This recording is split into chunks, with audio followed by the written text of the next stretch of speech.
Okay, dope. All right. My last video, I basically was showing you guys the lock icon that was on my dash, which is the anti-theft icon. All right, and so my car would not crank, and I was told to put turn the car on like this. Okay, and see the anti-lock symbol. Okay, turn the car on like that and leave it on for 10 minutes. Okay, hold it, let it sit for 10 minutes, and then cut it off for 5 seconds. Cut it back on for 10 more minutes, let it sit for 10 more minutes. Cut it back off for 5 seconds. Cut it back on for 10 more minutes.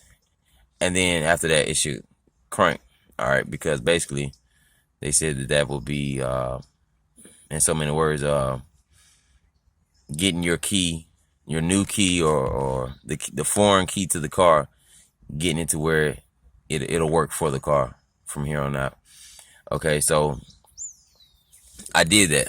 Okay, now here's what happened.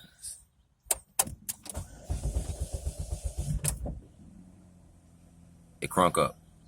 All right, so it actually worked.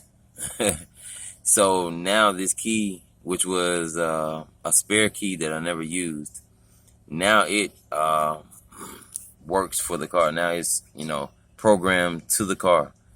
All right, so I guess that's how you program a key to your cobalt. All right, turn it on for a total of 30 minutes, but 10-minute increments.